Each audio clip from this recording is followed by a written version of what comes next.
to Manchester. Rugby League World Cup 2021 is here. This is the live launch event here in the capital of the North, Manchester, and we are really excited about it this afternoon because we will have on this channel, live on Twitter, captains and coaches from all 16 men's Rugby League World Cup teams coming to speak to us here in our little studio. And this is where you, the viewer out there on Twitter, can get involved. Engage with us with hashtag RLWC2021. Send us a tweet at RLWC2021. And the reason to get involved is not just because of your ability to go and ask questions to the coaches and the captains, but also there are prizes to win. Now, of course, the first game in the tournament this Saturday, England against Samoa at St James's Park. The big build-up is nearly over. It's going to be a packed house up in Newcastle.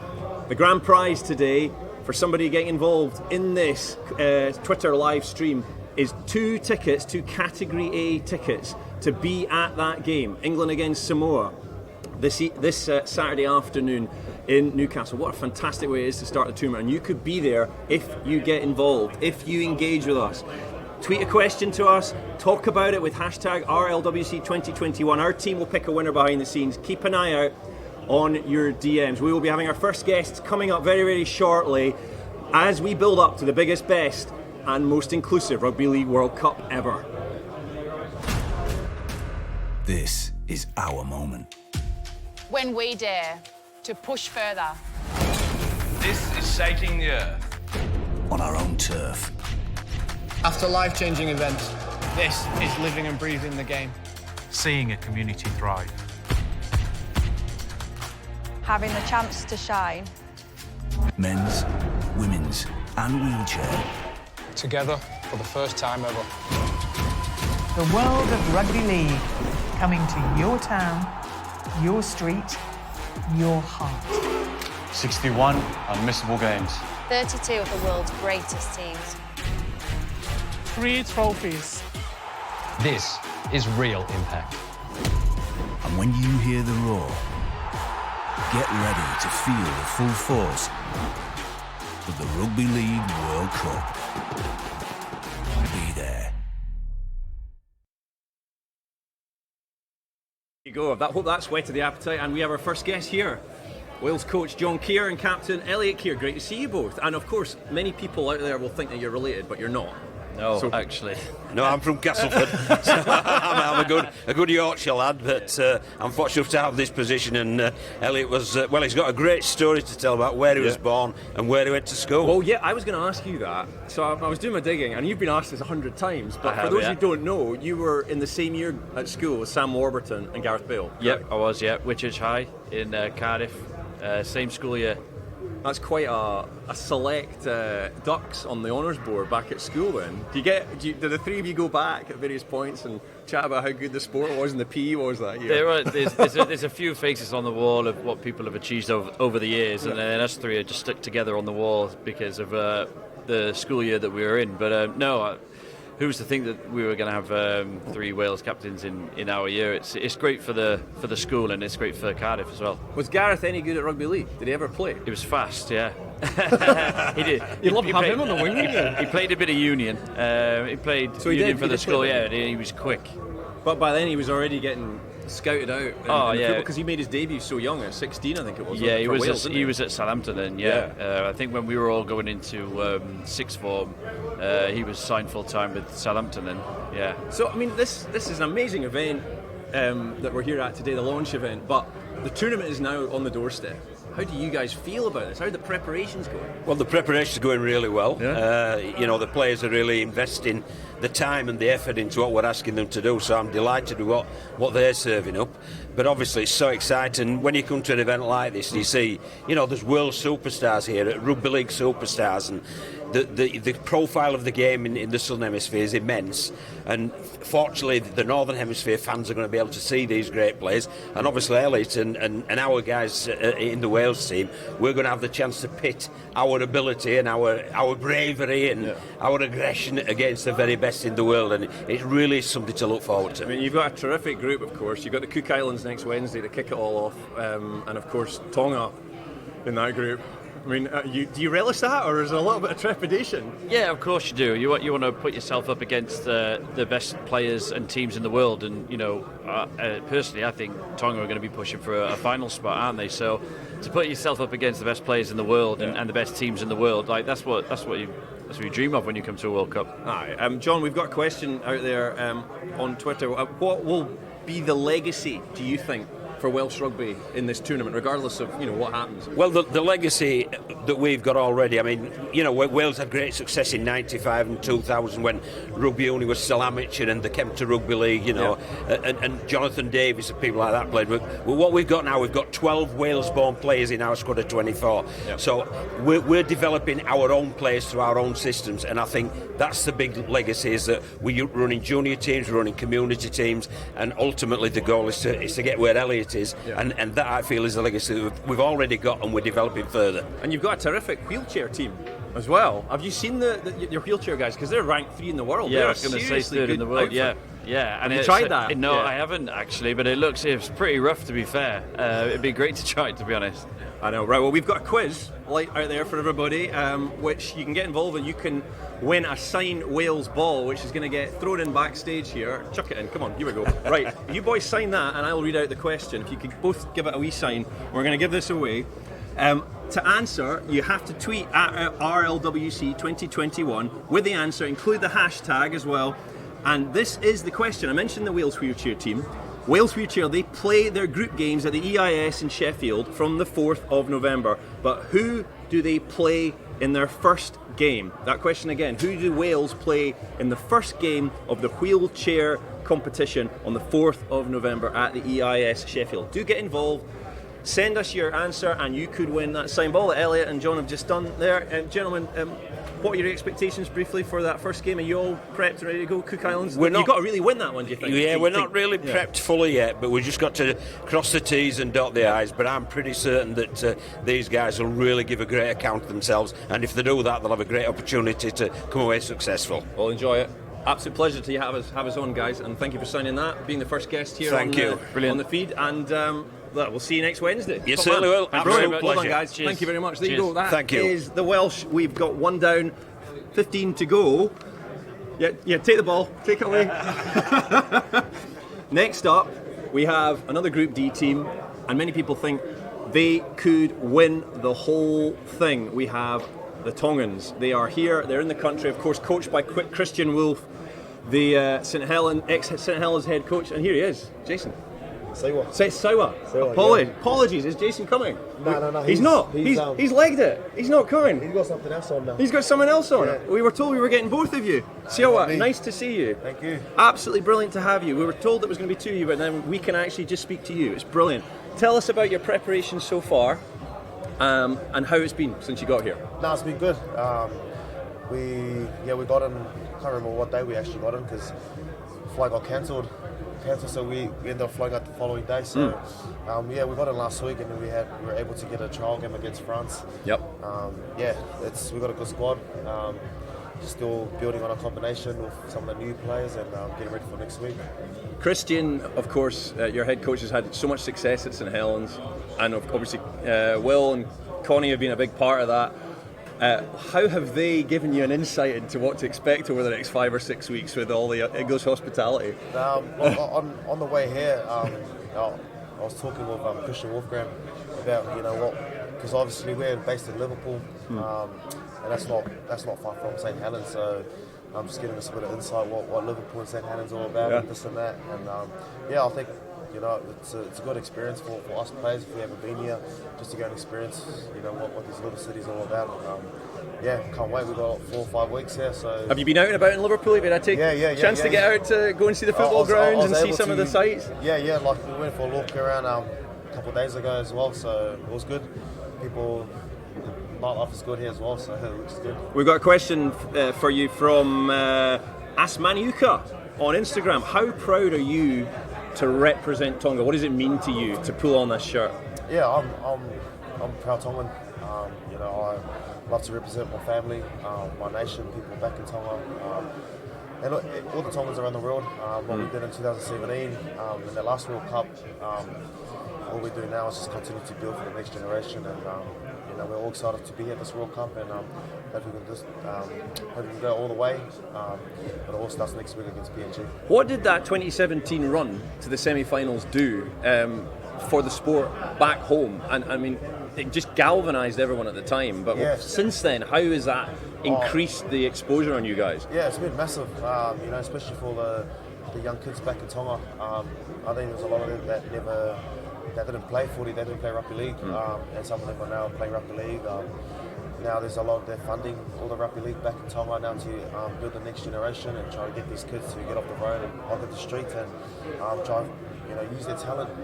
And that's what we're here for. That's what we're doing as players, is to help these kids choose, and hopefully one day we can see them put on this jersey. Yeah, and it's obviously been a very difficult year for the nation as well, with what happened at the start of the year with the volcano, and there was so much focus on Tonga from the outside world as a result of that. But you guys have a chance to create a completely different kind of focus. Do you feel that the whole country is behind you and energised to really drive you forward? Yeah, we have so much support.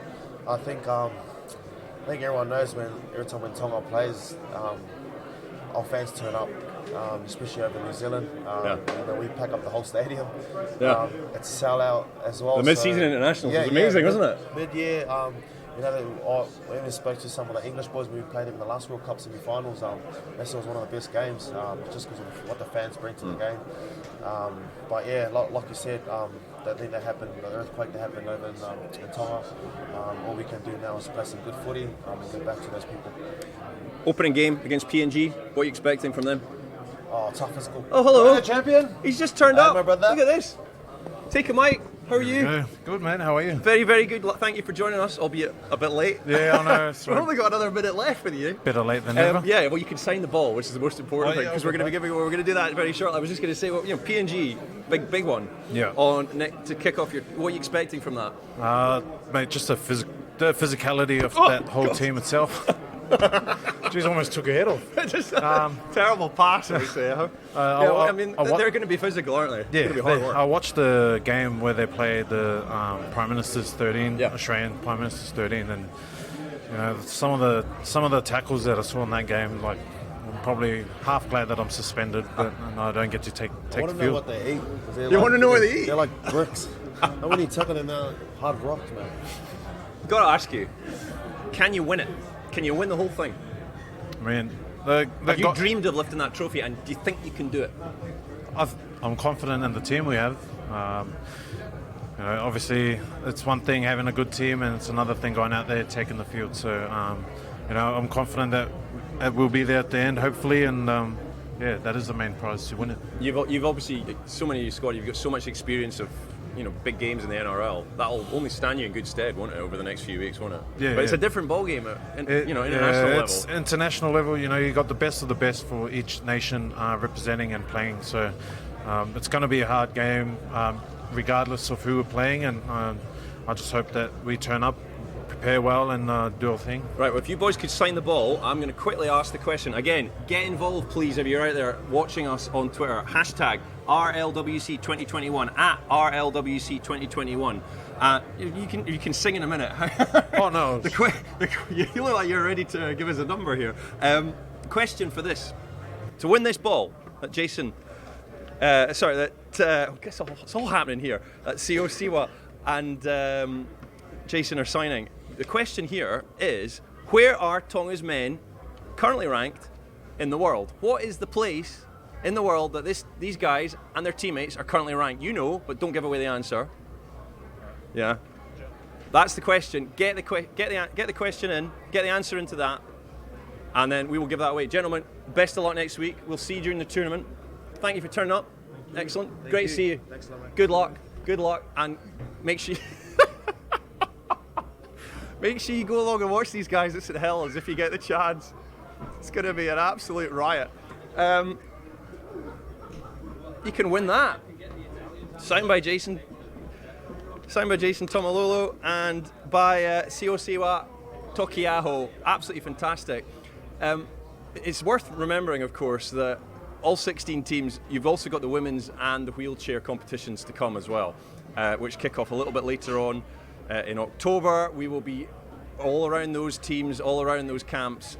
When those teams land, a lot of them are not here yet, and we will be bringing the best insight and behind-the-scenes content on these channels with the 8 women's teams and the 8 wheelchair teams as well. Coming up next on the feed, we're expecting to have the world champions. Stay tuned for that.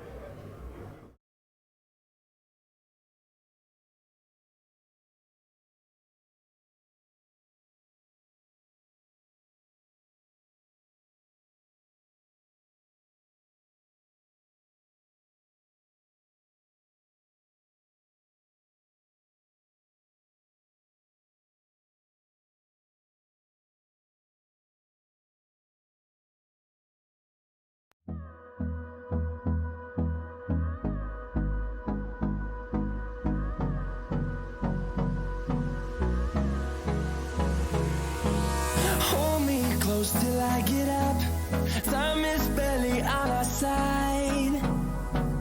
I don't wanna waste what's left. The storms we chase are leading us, and love is all we'll ever trust. Yeah, no, I don't wanna waste what's left. And on we'll go, through the wastelands, through the highways, till my shadow turns to sun rays. And on we'll go, through the wastelands, through the highways, and on we'll go.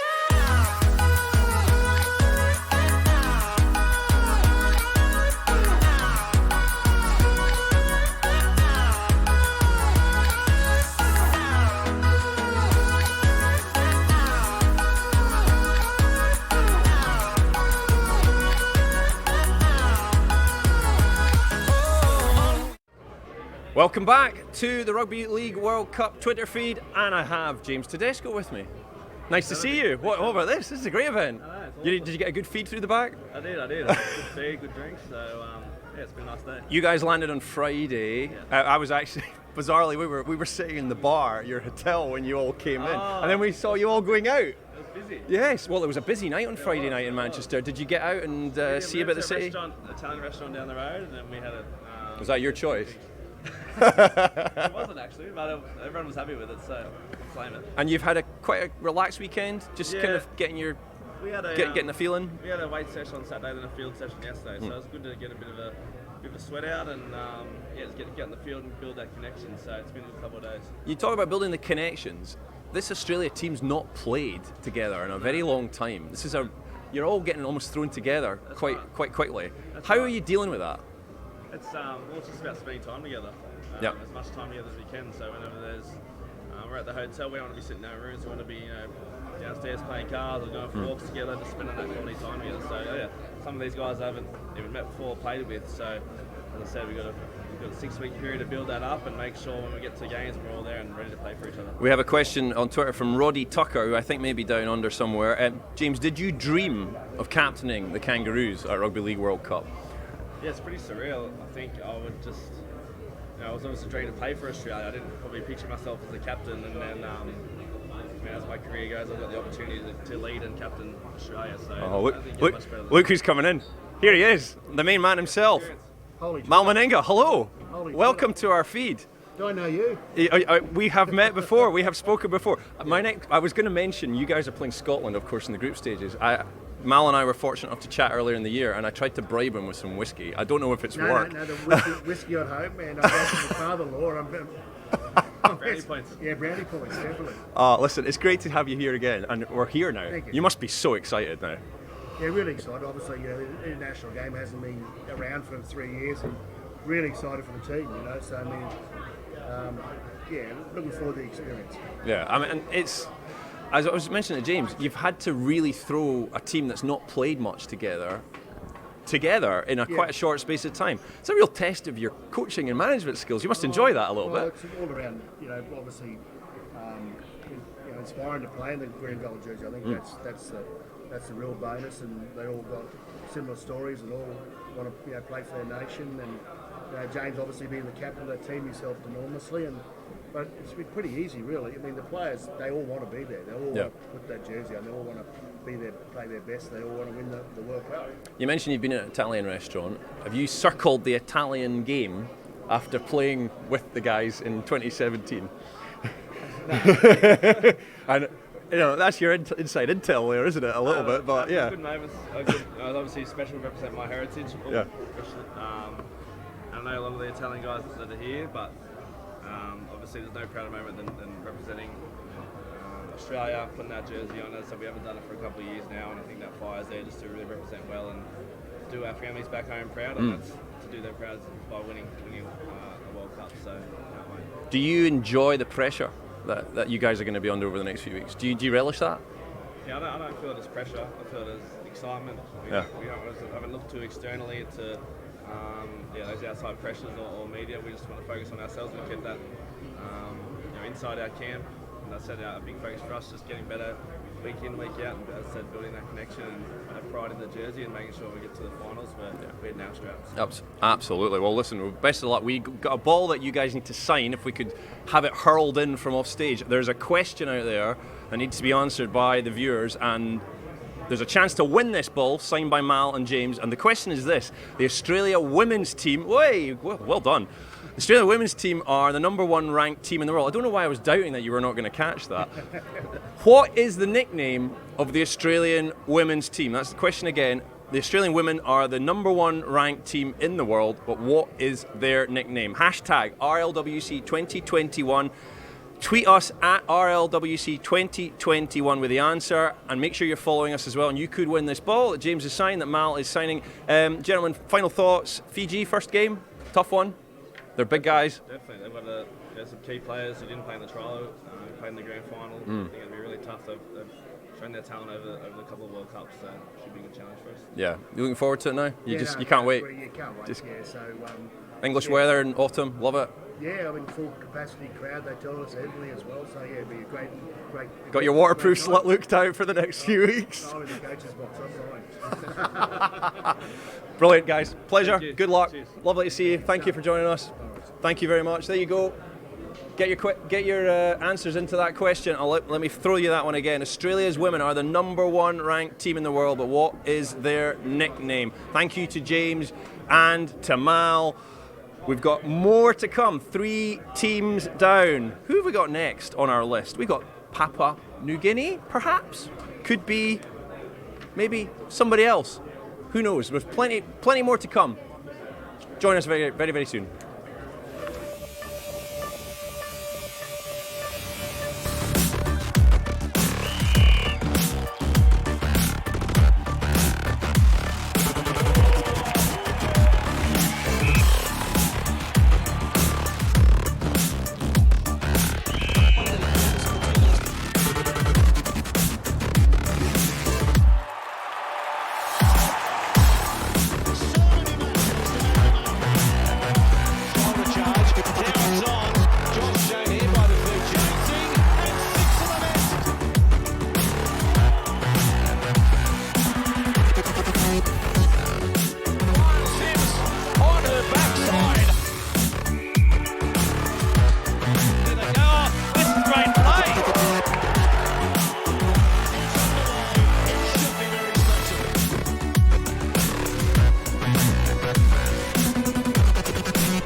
Welcome back to the official Rugby League World Cup Twitter takeover, this live feed here from the live opening event here in Manchester. I'm delighted to say that I have got Nathan Brown from the Eels and Italy as well. I'm a bit of an Eels fan, just in case there's any Eels fans out there watching. So, listen, love it to have you with us. Thank you very much.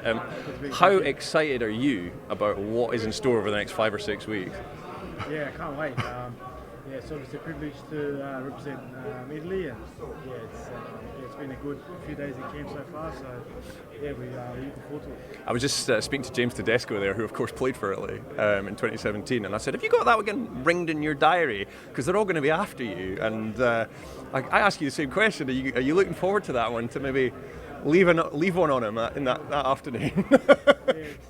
It'll be a good game, and obviously it's going to be a tough one for us, but we're just going to go out there and try our hardest for the 80 minutes. And I know all the young boys, we've got a lot of young guys in the team, but obviously modernise the Australian team, so they're going to be very grateful for versing them, and I know they're just going to try their hardest and give it all for Italy. What's it been like in the squad since you met up, and how have you bonded? Yeah, no, they've bonded really well. A lot of the players played the qualifying finals for us a few years back, so they play a lot of local footy over here as well in the Champions Cup. So they all face each other and they all know each other. We've got 4 or 5 boys from Italy that are part of the squad, and they've been pretty cool to meet and mingle in with the rest of the boys. What's the? Obviously you're here for quite a long time. How do you guys relax? What's your downtime? What have you got? I mean, you'll have a team room probably with a PlayStation or something lined up. But how do you kind of just chill as well? Because it's a long tournament.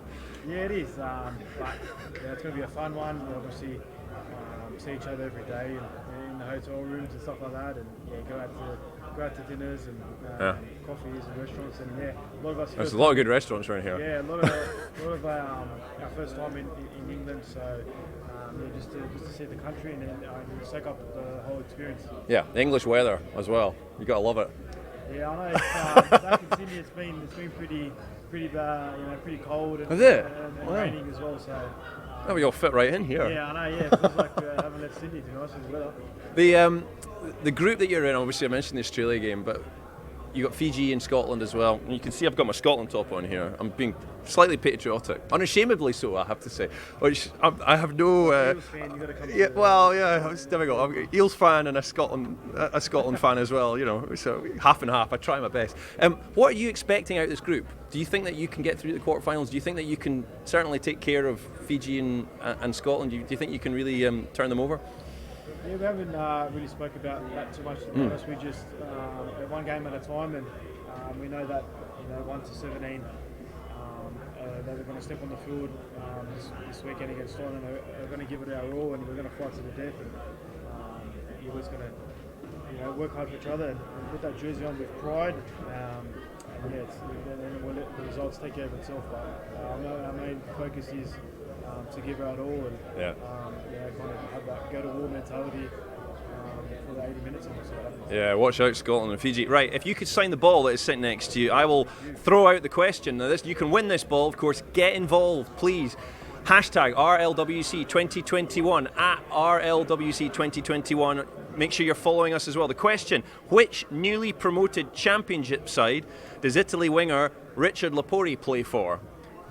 That question again: which newly promoted championship side does Richard Lapori, the Italy winger, play for? Do you know? He's not told you yet. Don't give the answer. Don't give the answer. But you can go and ask him. You're going to go ask him now when you go back to the hotel. Brilliant to see you. Good luck for the tournament. Good luck, sort of, against Scotland. But absolute pleasure to have you on the feed. There you go, Nathan Brown of the Eels and of Italy, and you can win the ball that he's just signed. Italy are, of course, in a group with Australia, with Scotland and Fiji, and they have their opening game on Sunday against Scotland in Newcastle. Next up, we have another Eel. It's very exciting. I'm showing my colours here. We have Mr. Lebanon. Hello, Mitch Moses. Lovely to see you. You well? Pleasure. I was just telling Nathan there that I'm a closet Eels fan. Oh, so, really? Yeah, so we're going to have a good chat here. How are you, first of all? You've only been here a couple of days, and you've had a pretty busy time of it in the last few weeks. Yeah, I actually got here yesterday morning. So jet lag? I'm actually not too bad. I feel a little bit spaced out, but not too bad. Hopefully, get used to have a good night's sleep tonight. Fly into a big week of training, and we've got a big test game 1 against New Zealand, so very excited. You had a week off, I guess, after the grand final. How have you reflected on it all? Yeah, pretty tough. I took a lot of lessons out of it. Learn a lot, I guess, from that game, and hopefully I can bring that into this World Cup and teach some of the boys. This man will make you forget about it. Michael Cheika, pleasure. Welcome joining us on the feed. This thing's flying all over the place. I was just asking him how he had recovered from last week's disappointment, but there's no better way to get over disappointment than to get back in a squad and look ahead to a new focus, I guess, is there? Yeah, I suppose mate, that's the thing about footy, right? Yeah. You can get busted 1 week, and then it's so good because you can mourn for 24 hours, or probably a little bit longer after a GF, I'll be honest, and then you can get back into it and watch, World Cup, like, I think in credit, like, without giving him rap, because he's sitting next to me, he had an outstanding season. Yeah. I've said it before, I would have loved to see him get picked for Australia, to be honest, you know what I mean? He's unlucky not to, but I'm quite happy that he's going to be playing here with us for sure. Please keep giving your questions in here to Michael and Mitch. I have a question for you, because obviously with your background, your parentage, how proud are you to be coaching Lebanon? Must be an amazing experience for you. Well, it's something I didn't actually think could ever happen, really. I think, if I'm being honest, the whole... I've sat back and watched some of the World Cups. In fact, I got asked to play back in '99. Really? Yeah, when I was still playing rugby. And I must have been on holiday somewhere. I don't know what I was doing, but So your family must love this, though. Yeah, and the guys who started it all, back in the day, you've got to be really thankful to them, because they're the opportunities that are coming. And of course, family's proud. I've got a strong connection back to Lebanon. I've been back many times, but a lot of the lads who may not have been back, this is a real connection point for them back to their heritage. And I mean, you were involved, of course, 5 years ago. You were named in the team in the tournament. And what did that do? That impact that you and the guys made on the sport back in Lebanon? I mean, how much feedback have you had from that? Yeah, it was massive. To see what it did for the Lebanese community in Australia was massive, and I've still got young Lebanese kids coming up to me, sprinting up to me, saying they hopefully can pull on this jersey one day, and to see where we've come from a couple of World Cups ago to now is unbelievable. And we've got a very young squad at the moment, so hopefully we can grow them into the next World Cup and really make Lebanon a powerhouse. Yeah. Question from Jack on Twitter to you, Michael. What can you take from your experience at 2015 World Cup with Australia in the Union World Cup, and how do you use that here? Yeah, plenty. Because there's a real art form, I suppose, to going around what is more or less a knockout tournament. You've got a little bit of wriggle room, but after that, you've got to perform on a day-to-day basis. And I think not trying to forecast. In that 2015 World Cup, we had England, Wales, Fiji, Uruguay, so it was considered a pool of death. And we tried not to think, especially as the home country, England, so we tried just to go literal. I know it's very cliche, but it's hard not to think about what could happen. And for us, to be here, it's very easy to maybe not think too much about the New Zealand game, because no one's going to think we're going to win that, and start thinking about the other ones. But that's absolutely not the way you take it, because what you do in the lead up to this game, how you perform in this game, is the connector to the rest of the series. Yeah. The games that are in front of you after that, it will really count in how we play throughout the tournament. I mean, you'll know so many of the New Zealanders, so they'll be wary of you guys. You can use that to your advantage when you play them this weekend. Yeah, exactly. Played with a couple of the boys in that squad that I play with at Parramatta, so they'll know my game, I'll know their game. So hopefully we can tweak a few things and get them there. But they got a quality side. 1 to 17, they're a quality side. Yeah. They'll give this World Cup a big shake. But hopefully we can pull off a big upset in game 1 and really catch them off guard. And I think we've got some really quality players here. We've got a young squad, so a lot of lessons to be learned over this World Cup, but something that the boys are excited for. Right, if you gents could sign the ball that's about to be fired in from this side, right in the chest. You need to get that on your hand. Dear, yeah, well, I've got a microphone as well, for goodness sake. Right, the question: you can win this ball that's being signed by Mitch Moses and Michael Cheika right now. The question is, Mitch had the most try assists in the NRL this season in 2022 with the Eels, but how many did he have? Don't give away the answer, please. Well, there you go. So question again. Mitch Moses had the most try assists in the NRL in 2022, but how many did he have? Get your answer in at RLWC2021, hashtag RLWC2021. You could win that ball. Gentlemen, good luck. Good man. Good luck in New Zealand. Thank you very much. Thank you, Michael. Thank you, Mitch. That's absolutely fantastic. There you go. There's the Lebanese ball. Who have we got next? I think we might have a very special guest coming in. There goes the Lebanese ball. Here comes someone who will be doing a lot of interviews over the next few weeks, Mr. Sam Tompkins. Hello. How are you? I'm very well, thanks. You? Pleasure. We're just roll with this. It's great. How's it been the last week or so in camp? And obviously the game on Friday. We'll get to that in a minute. But how are all the boys settling in? Yeah, good.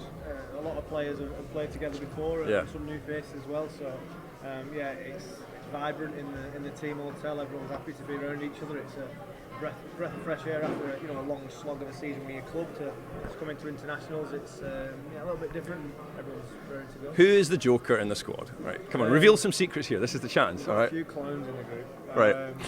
Who's a joker? You got to have someone letting loose a wee bit and keep. Yeah, probably Burgess, the big fella.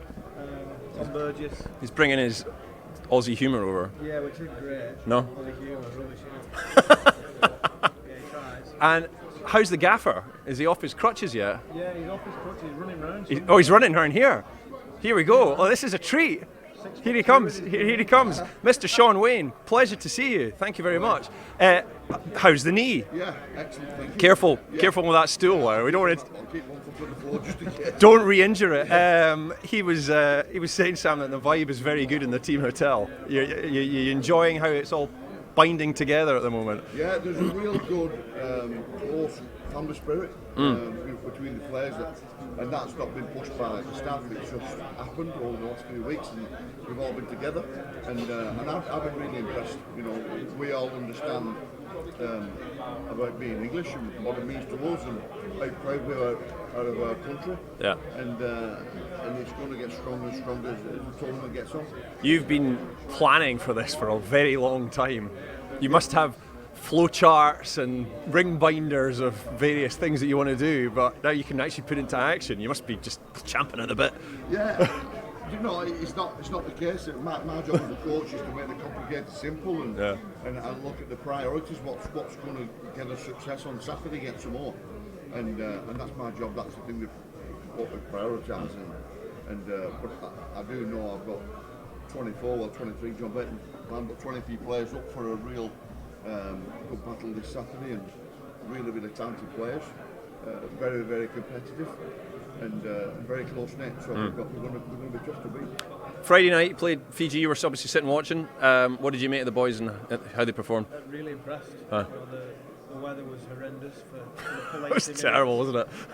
And we managed to put 50 points on the team and didn't concede a point, which was really promising. I think the lads worked really hard. It was clear that some boys really emptied the tanks out there, but the pleasing thing was that we didn't crack once and didn't get a point. And like I say, in some real tough conditions, to score 9 tries shows the talent we've got. Dom Young got a lot of rave reviews after that. What did you make of his performance? He was the best player on the field.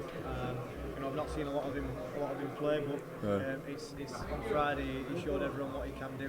Have you tried bringing him down in training yet? No. He's huge. Yeah, he's a massive, big, athletic lad, and he's still pretty young. So there's a lot of coaching to go into him yet. But he's got all the attributes to be a great player. He's an absolute weapon that you've got at your disposal to use, and he's an incredibly vibrant guy. I was speaking to him earlier on in the week when we were at the camp, and he's so delighted to be involved. But he could be so potent for you in this tournament, couldn't he? Yeah, and so could Tommy Mack and Ryan Hall. I've got the luxury of 3 fantastic wingers there, and Dom played really well in one game, and needs to do it again in the next game. So absolute quality finisher, but the way he throws the ball out to our end is impressive. He's a big body to handle. We've done a couple of wrestling sessions, and the lads struggling with him. He's a strong kid. How do you? I always ask this to coaches. How do you keep everybody happy? Because everyone wants to play, but everybody can't play. How do you do that? How do you deal with that? It's so easy. It's untrue. It's telling them the truth, the honest truth, and And if you do that, then you're never going to come unstuck. And the players are competitive, you know. They want to play, but they understand. When you look them in the eyes and tell them the true reason why they're not playing or why if they are playing, you can't go wrong, and you never come unstuck. So I don't find that part of the job easy. Hard at all. Sam, you played obviously in the 2013-2017 tournaments, and you've come so close to lifting that trophy. Have you dreamed that this just might be the moment this month? Yeah, I've definitely dreamed about it. It's a tough challenge, but we've got a really strong group. We've got a World Cup on home soil with a great group of players. So if we're ever going to win it, why not this year? You know, everyone in the group believes that, and you know, although we're not favourites, you know, we don't worry about what other teams are going to bring. We're concentrating on ourselves. Well, you're concentrating on Samoa for this weekend, and we've had a question about that from the TGG League on Twitter. Sean, do you think England are underdogs against Samoa? There's some people out there suggesting you are. What do you think? They had 6 players in the NRL Grand Final. They're physically bigger than us. Yeah. You know, but we're England playing at home, and we will be really, really competitive. I'm confident the 17 players that turn out will be very, very skillful, must-win sort of players, and then they'll know they've been in the game somewhere. We need to be very good to win, and so do they. You know what I mean? So it's going to be a game on Newcastle on Saturday. Yeah, I can't wait. I'm going to be there. It's going to be close to a sellout. It's going to be a fantastic occasion. We have a ball that you guys need to sign. Careful with the pass this time. That's a better pass. There we go. Right, if you guys could sign that, I am going to throw the question out there to all the viewers, and of course hashtag RLWC2021. Get involved and answer this question as Sean and Sam sign. England's women's first game of RLWC 2021 is part of a double header at Headingley in Leeds. But who will they play? The women's team play a double header to kick off their campaign in Leeds, but who are they playing on that day? Get your answer in. You could win this ball. Gentlemen, it's been great to see you. Good luck on Saturday. See you there. Thank you very much. Look after the knee. Yeah, it's a long holiday. Yeah, it's good. I know. Brilliant. Cheers. Coming up next, there you go. That's England. That's Sam Tompkins and Sean Wayne. We have got Ireland coming into the house. That ball's going to head sideways if someone catches it. Look at that. There we go. This Twitter live feed just continues, and ultimately the home nations, we want them to do really well. As you can see, I've got my patriotic shirt on here, but we have now got an Irish presence. Nice to see you. How are you? You well? Absolute pleasure to have you here. What's it been like? It's been really Thus good. far. We're not quite there yet, but it's really beginning to ramp up now. No, it has. It's been good. We obviously all came into camp on the Wednesday. We had a little social, shall we say, social together, just to get that team on now. But no, we've trained really well now. We've hit the ground running, and we're really looking forward to the challenge ahead. How many how many videos have you watched in Jamaica yet? Because there's not a lot of footage out there of them, so you know it's a bit unknown about this game, this first game you've got. No. In fact, I'm sorry to say, but you're probably wrong. But we've got many footage. Oh, have you? Oh, excellent. Yeah, I've been fortunate to watch a couple of their games. Oh, fantastic. They played a game a couple of years ago where they played against England Knights. And right. Okay. Watched that game. They had a real good carnival atmosphere there. And they nearly sold out the South Stand in Leeds, so I'm really looking forward to playing up against Jamaica. There's a big Jamaican community in Leeds, and of course there's a big Irish community there too. Yeah, so it's going to be a bouncing atmosphere. Yeah, and I've heard somewhere as well that they've managed to sell over nearly 15,000. Whether that's true or not, I don't know. I'm sure imagine it's going to be a really good atmosphere, and those lads were really looking forward to the challenge. Of course, Ireland Rugby League back in 2000 had a terrific tournament, pushed England all the way in the quarterfinals. They had some amazing players, like Barry McDermott and Terry O'Connor. What do you guys see as the legacy you want to leave in this tournament? Probably just with people's opinions change really. We've got 24 lads in our actual squad that will leave nothing on the field. They'll really try hard, and I'm a big believer even if we lose by 60 points. If we've really worked hard and we've really put, we've put all amounts of effort in, and we've really tried hard for the shirt and country, and so be it. But we want to get out of the group and we want to be challenging. To have the experience of guys like yourself and Richie Myler, of course, Luke Geary, how important is that going to be in the tense and tight situations that you're going to find yourself in? Massively. Obviously, Rich has been around for years now. He's played in grand finals. He's a Leinster Trophy winner. Him at the back is obviously massive for us. He's really vocal, so he helps us forwards, middle when we do tie it, because we do tie it. And obviously we've got Kieran coming over as well. And just one thing what surprised me about him is just not his on-field ability, but his work ethic off the field as well. He's second to none. What's his banter like? Yeah, for an Aussie, it's quite good to be fair. I'll give him that. Oh, that's a great thing though for the team room, isn't it? Yeah, it is as well. But other player I've got to mention as well. What's really stepping up is his other halfback as well. Right. So I mentioned the spine and that Joe Keys has been really terrific. He's been Championship's best player for me in my eyes. So I'm really looking forward for that trio to really, really click. But they can only do that if us forwards lay the foundation. And I'm hoping that we will. I'm hoping we will. It's easy to look at the New Zealand game as the glamour game in the group, but all three games are going to be pretty hard, aren't they? It's a very even group, isn't it? They're all unique in themselves, really, and I don't really want to speak too much on Lebanon and New Zealand because I'm fully focused on Jamaica. I was going to say, yeah. I hear what you're. But yeah, I'm really looking forward to playing against Jamaica. Three teams that I haven't played before internationally, so I'm really looking forward to it. Right, well, we've got a ball that you need to sign, which we are going to give away. So George is going to sign this ball shortly. The question, remember, hashtag RLWC2021. Here it comes. Oh my God. Oh dear. Okay, there's been some terrible passes, I have to say. I know. You sign that, pop that down, and I will ask the question. Where do Ireland Wheelchair play their final group game against England on the 9th of November? That's the question. Where do Ireland's wheelchair team play their final group game against England on the 9th of November? Hashtag RLWC2021. Answer, tweet us with that. Make sure you're following us and you could win the ball. That has been signed by George King. George, many thanks for you to join us.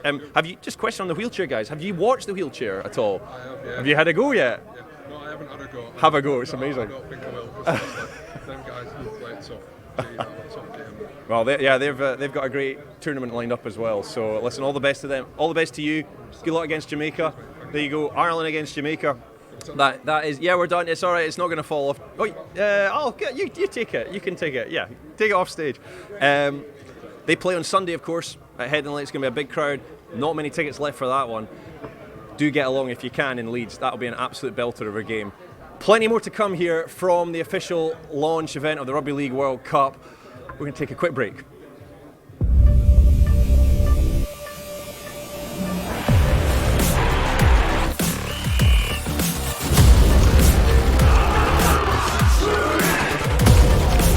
Men's, women's and wheelchair. Together for the first time ever. This is our moment.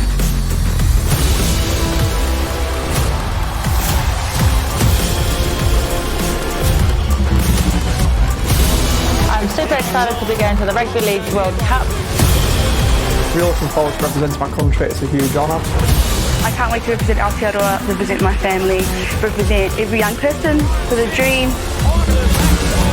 Especially with it being the most inclusive World Cup that's ever happened.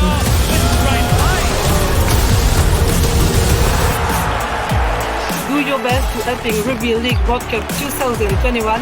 Make a real impact. Make a real impact.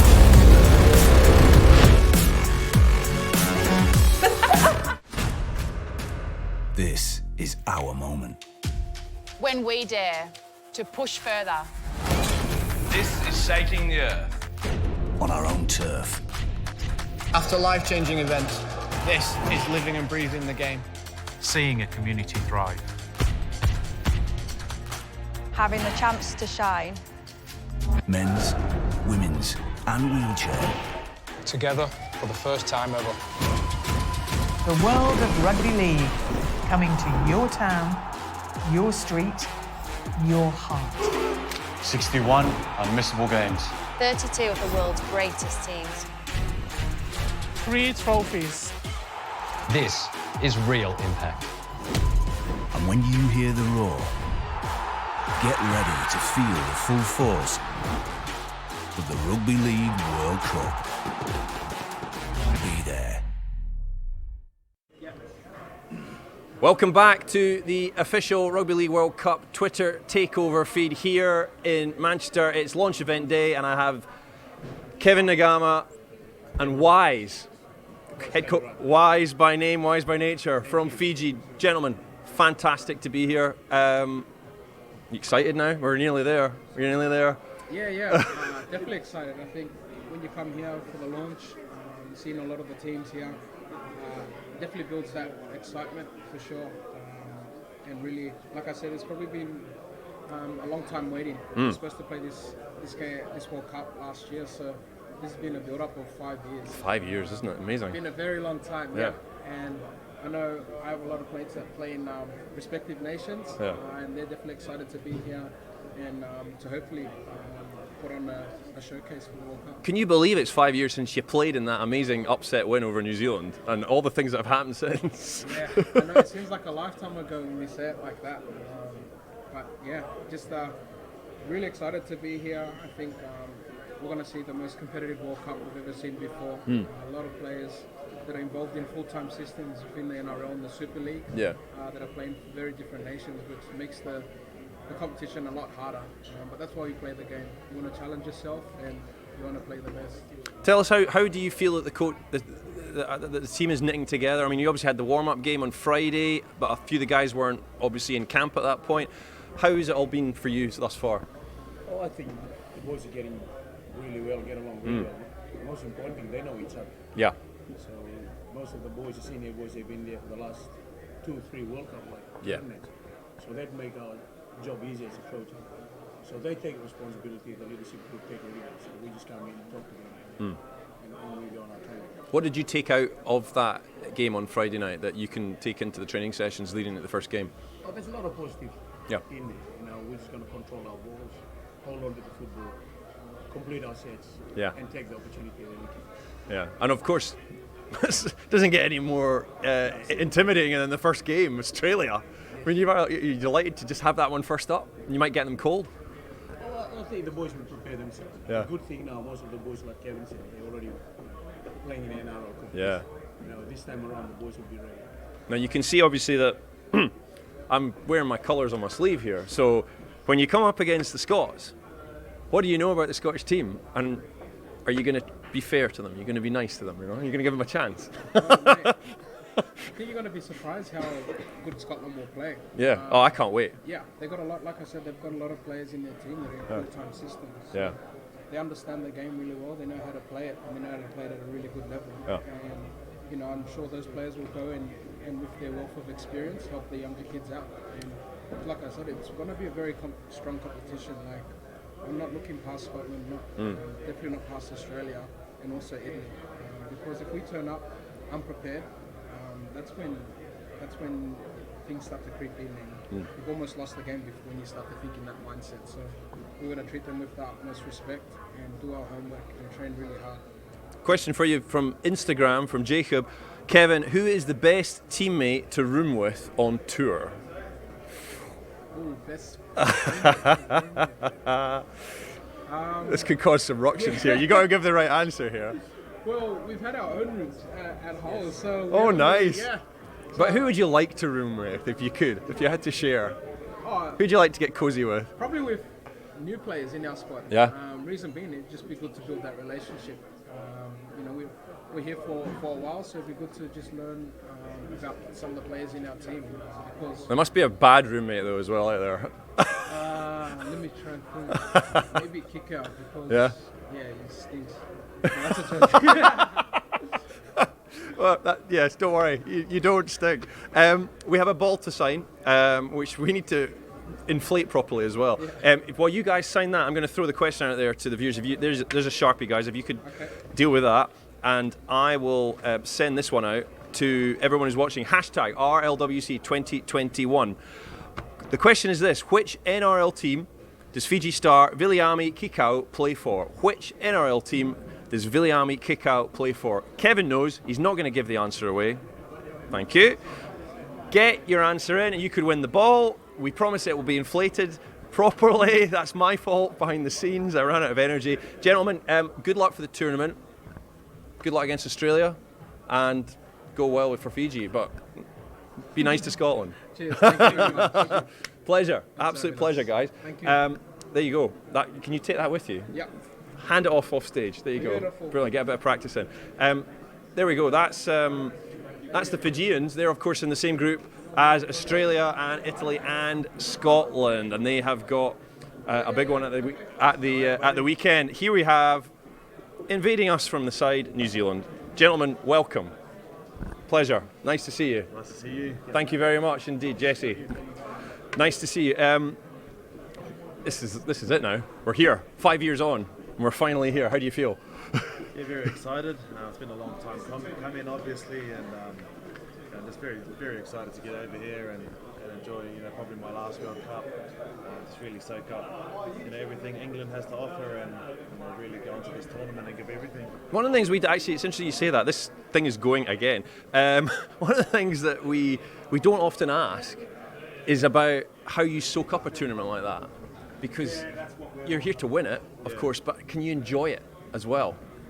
Yeah, I think so. I think as a team we really enjoy each other's company. So it's just getting around each other and going for lunch, going for coffees, just things like that you can really enjoy. But we also enjoy working hard as well. We've been training really hard, and training's been really sharp. And to come over here with a real talented team, it's exciting. And, it's one tournament that I'm looking forward to. I've been looking forward to it for a long time. Obviously last year got cancelled, and to come over here now, I've been waiting a long time, and I'm just very excited. Michael, do you find it easy to build that team dynamic with this bunch of players? Yeah, I'm pretty fortunate with the players I have got. Yeah.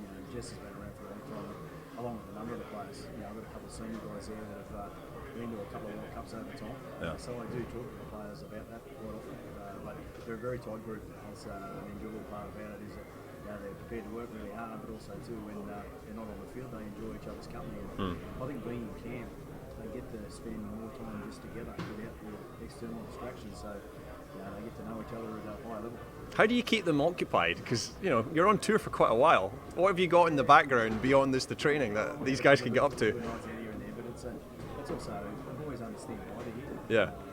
As Jess alluded to before, his last World Cup, and to be able to actually take the World Cup back to New Zealand, that's something that we do speak about. It'd be an unbelievable experience to be able to go back to New Zealand with the World Cup with the boys. You had 6 players, of course, that featured in the NRL Grand Final last weekend that are in your squad. How big a boost is that for you going into this tournament, to have that almost like that winning culture already embedded there? I've got a fair few winners amongst the team. Actually, sits next to me, he's won a fair few comps, and a number of the other players have won comps. So it's something there that the players talk about. We want to be winners. So when you're coming out of clubs like to the played in the grand final, they've been winning. So it's something there that is part of what makes a tournament. In terms of the Rugby League World Cup as a competition, do you feel, you obviously lost in the final in 2013, do you feel you've got a bit of unfinished business here? To be honest, that was a very long time ago. I barely remember that, but I just feel like there's a lot of excitement throughout the group. I think it's a very good group, a very talented team. We've got a really strong coaching staff as well, so I think we've got every chance to go out there and do what we want to do, and that's take the trophy home to our people. So just really want to just get it kick-started and see how we go. The group is fascinating as well, because there's guys right across the teams you play, Jamaica, Ireland and Lebanon, who are absolutely at the pinnacle of the sport. And so that talent is as a real diaspora of talent right across the teams now, isn't there? Yeah, well, you got Mitch Moses in the first game. Yeah. So they've got a fair few NRL players in their team, but I'm really happy for those nations as well to be over here and playing such a big tournament. Everyone's going to be watching, and hopefully there's some scouts either in Super League or the NRL that are watching, and some players get picked up. That'd be really nice. But I'm really happy for the nations that are quite new to rugby league. I'm really happy for the game growing back in their countries, and I look forward to seeing how some of those teams go. Yeah. Well, we've got a ball that you guys need to sign, which hopefully will get chucked in from the side. And there's a question out there. Can we get the ball, please? Yes, thank you. Yeah, producers obviously paying attention. There you go. There's the Sharpie. You do the business, and I will throw the question out there. It's always good to have someone who knows how to catch a ball sitting next to me. It's been one of those days thus far. So here we go. Let's find the question. Here we are. New Zealand women, of course, world beaters themselves many times. They were beaten by Australia in the 2017 final, but which Rugby League World Cup ambassador was the tournament's top try scorer in 2017? New Zealand's women beaten by Australia in the final in 2017, but which Kiwi Fern was the top try scorer that year? RLWC2021. That's the hashtag. Get your answer in, and you can win the ball that Michael's holding there. There you go. Yeah, it's probably going to keep the furnishings in check. When you look at the draw, do you look that far ahead as a coach? Do you just focus on game by game, or do you think about how do I manage the players through the course of 5 or 6 weeks, or do you just take it day by day, game by game? Yeah. I've got a group that's got a pretty high expectation on themselves. Yeah. So that's pretty handy. So it's not so much sometimes what everyone else is doing, it's about what they're doing. They are holding each other to the levels that they want to achieve at. So, and when you've got a group of players that have quite a bit of experience like the ones I have, they know a fairly top standard. So we're just driving and really pushing out. And do you enjoy also going up against other world-class coaches? I mean, Michael Check has obviously achieved huge amounts in Union, and he's been in a World Cup final. He's been around, Check. Yeah, so I mean, he'll have a game plan out there to cause you problems, won't he? So I mean, you must enjoy that challenge, I guess. Oh, it's always been a challenge. Coaching is a great challenge, bringing the group together and going out and producing your best game. So that's the challenge in itself. Brilliant. Listen, good luck for the tournament. We'll see you no doubt over the next few weeks. Absolute pleasure. Jesse Bromwich, Michael Maguire, thank you very much indeed. Take the ball with me, with you if you can, because it's all going to cause problems. The furnishings have fallen down here at Rugby League World Cup HQ. That's the New Zealanders. Tell you what, the number one ranked team in the world. They could be very much the people's pick in terms of the bookies to win this tournament. We've still got more teams to come here on the live Twitter feed. I can see some people lurking in the background. We'll be back right after this.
How are you? Nice to see you.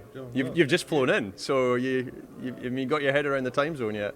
Yeah, still adjusting to the jet lag, but it's settling quite well. We're here now. This is the tournament we've been building up to for so long, and it's really, really exciting. Here, everybody's been waiting for you guys to arrive because of this first game on Saturday. So, how do you feel about it? We can't wait to be there, can we? We've heard what a marvellous stadium St James Park is. Yeah. And we'd appreciate it. There's a few Samoan supporters that get out there and get behind us, because we understand there's going to be plenty of English there. So a few Samoans out there to help us. You're going to be on an island, I think, in that regard. So how do you deal with that passionate English crowd? I mean, how do you silence them?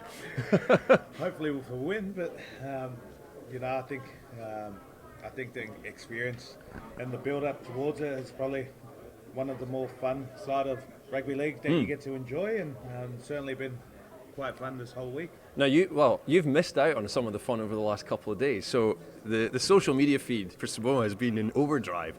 You've had them out and about, bonding. I mean, how important is that? We've seen you out at the wildlife park and out in town in Doncaster.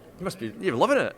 We're enjoying it. Yeah. Embrace the locals, and certainly the people at Doncaster have been fantastic. And this man here, he'll catch up. Don't worry about that. Oh, really? It's the kebab shop. Yes, that's the kebab shop. Yes, you missed the trip to the kebab shop. No, I think that's when our bus just docked up. Just getting back from the airport. That was when we first. We saw you guys. Yeah. Did they buy you something from the kebab shop? That's probably what I'd want after. Was probably the meal of the night. So. Right. What did you order from the shop? We didn't actually go. Oh, you didn't go in, right? It's a great picture. We got straight off the bus. Yeah. We took a photo. Yeah. It's outstanding. But you know what? If it's good, we'll check it out. How's that? Absolutely. I mean, in terms of the team bonding ethic, how important is that for you to create a winning mentality, and how does that translate? If you can get the guys really relaxed, is that going to translate into good performances on the pitch? Oh, definitely. But part of playing for Samoa is learning about the culture. Yeah. And about what actually happens and what it's about. Because these guys are playing for their family, for their heritage, and it means a lot to them. And enjoying it is a big part of it, and it's a big part of any performance. When it's time to work on the training park, we do that.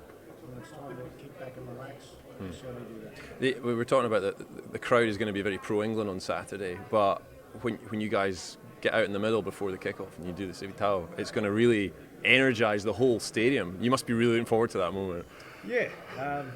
You certainly talk about the international game having been played over the past couple of years. I'm sure this is going to be a great way to kick it off, and you can certainly, I guess, put your money on it that the energy is going to be there, and certainly the hype and the build-up towards it is going to make it even better. But once you're out there, I think rugby league community itself is probably going to be the big winners. Yeah.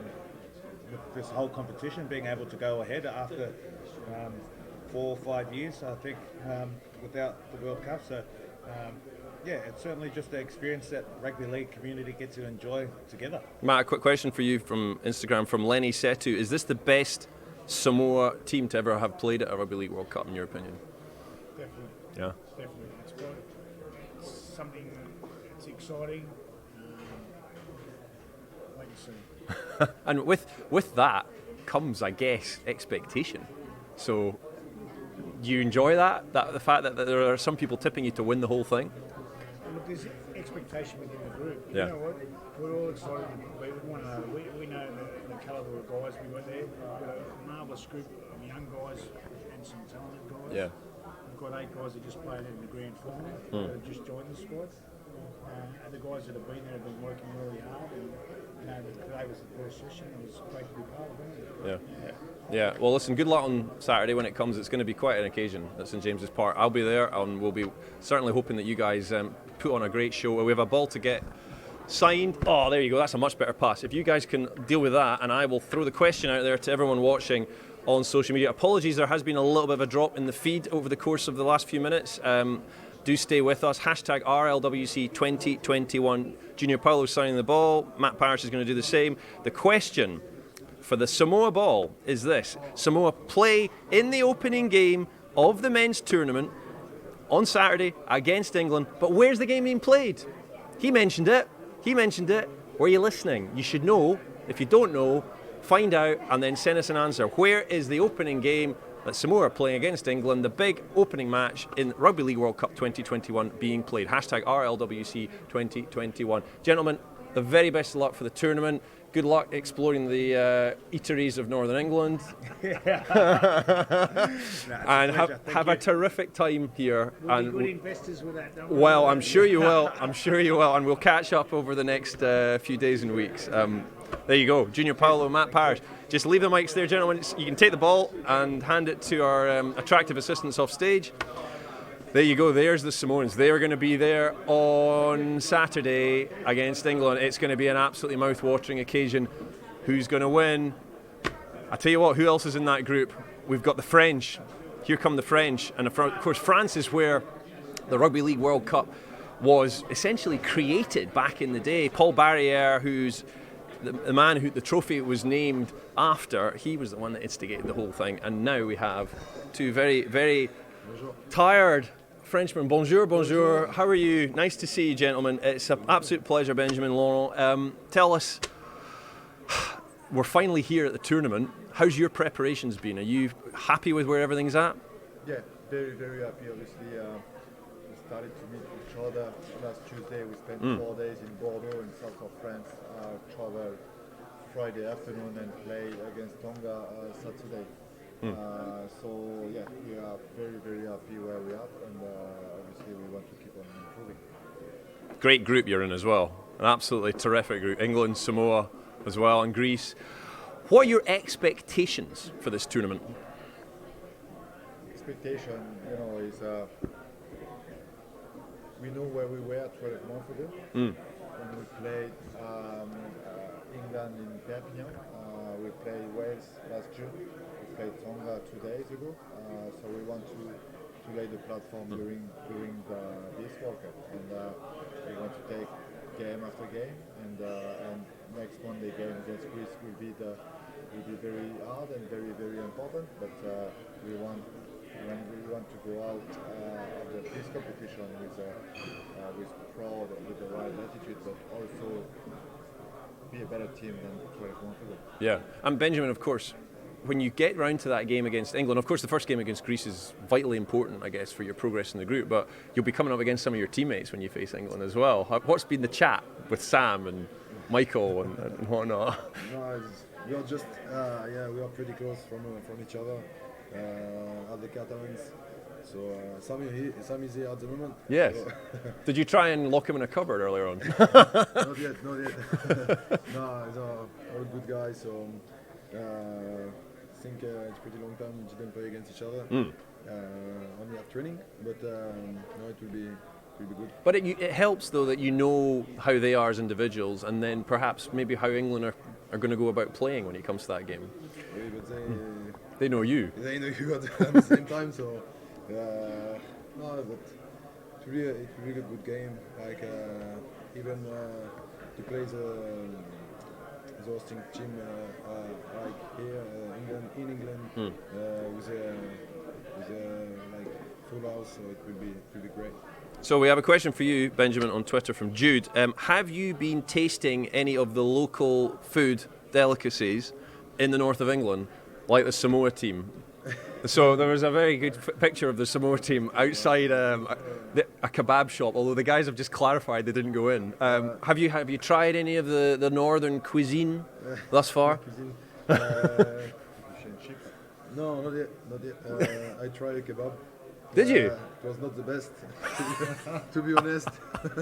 But I tried. I wouldn't personally recommend them, but some people say that they're absolutely terrific. I mean, Laurent, the other interesting thing I wanted to ask you was obviously France hosts the next World Cup, 2025. How important is it for that tournament that you guys make a really good impression here to take into that and create momentum for your tournament? It is vital. That's where we are. That's where we want to be in 3 years.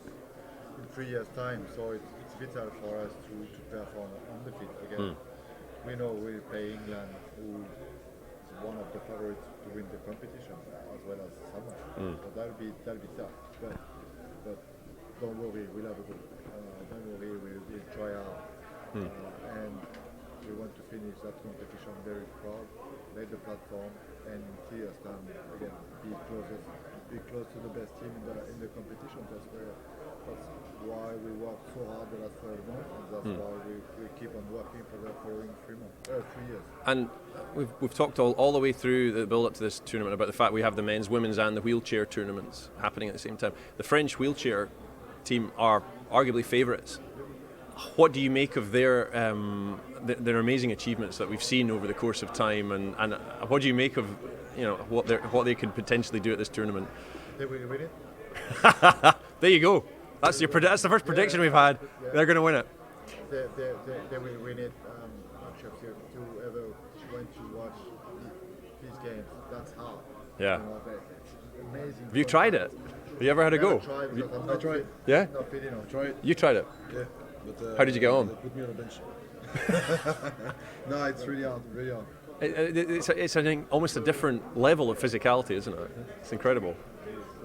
Well, it's just, yeah, it's really hard. Like, it's just different, but I enjoy watch some game of it, and because even they are really good, they play well, and I hope they will win the trophy. Yeah, well, talking of the French wheelchair team, they are very much the subject of this question that you can win the signed ball from. There we go, Benjamin and Laurent. I'll let you guys sign that, and I will throw the question out there. Hashtag RLWC2021. The question is this: the French wheelchair team are the current World Cup holders. Who did they beat in the 2017 final? Dead easy. Who did France beat to win the wheelchair World Cup in 2017? Hashtag RLWC2021. You can win this ball that Laurent and Benjamin have signed. Gentlemen, best of luck against Greece and against, of course, England and Samoa when it comes round. Have a great World Cup and stay away from the kebabs, Benjamin. Thank you. Pleasure, absolute pleasure. There you go, that's the French, and they of course are going to be facing England at Bolton in the second group game that they both play. Greece first, then it's England, and then could possibly be a wee decider against Samoa to see who goes through. Oh, there you go, ball off stage. Here we go, we have more guests coming on, and this is going to be a really great chat. Nice to see you, gentlemen. We have the Greeks. Right. Good evening. How are you? Very good, thanks. Steve? Yes. I'm Charles. Jordan. Nice to meet you. Pleasure. Nice to meet you both. Take a mic, take a seat, chill out. We're live on Twitter here. It's been a real long build-up, this, but we're finally here. But you guys have had possibly the most incredible story of all around this World Cup. To be here, how do you feel now? It's been an amazing story for the Greek team, isn't it? Yeah, well, we've actually been chatting about it. And just basically we're just trying to get over it, because we're really happy that we're legal now and we have a federation. But the story before, you could write a book, basically. Oh, so I'm sure someone is going to write a book. And really? for those who don't know, I mean, the government didn't. No, we need it because we're amateurs and as much money as they can get in Greece. Well, the government didn't recognise the Greek team for so many years, and now you have the situation whereby you're at the World Cup and you're as you said, you're legal. Yeah. So how could this be a game changer for the game, do you think? I think us making the World Cup put a lot of pressure, I reckon, on the government to actually legalise and understand that we are the federation for rugby league in Greece, and the domestic teams that are involved in Greece that wanted to have a federation from the vote. So I think overall it's been a long time. I suppose the biggest story that everyone sort of talks about is the time that we played a game against Malta, and on Facebook said we were playing somewhere else and actually played the game on a different day in the middle of Athens. So that's mad. There were some fun and games. I can imagine. Was there not stories of you training at night as well and things like that? Well, basically, you know how you get council grounds. Yeah. You know, if you're a football team and you're training, you usually get a council grounds. Well, they couldn't get council grounds, and if they did get council grounds, couldn't afford to get private grounds. So they had to train at 1 o'clock at night. And then sometimes I would play games at 11, 12 o'clock at night just to get those games on. That's incredible. I mean, Jordan, for you, when you walk out in that first game against France, how emotional is that going to be?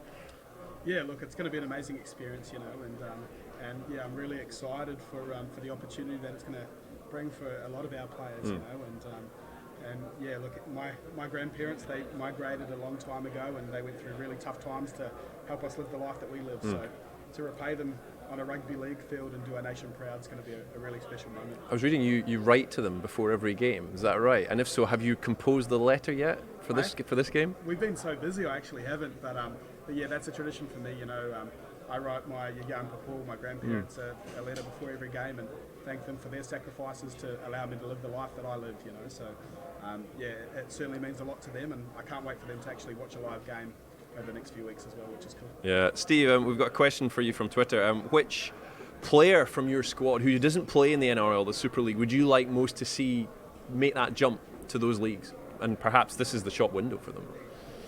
Yeah, I suppose going through the players, it was unfortunate that Jordan actually to get an opportunity to play NRL.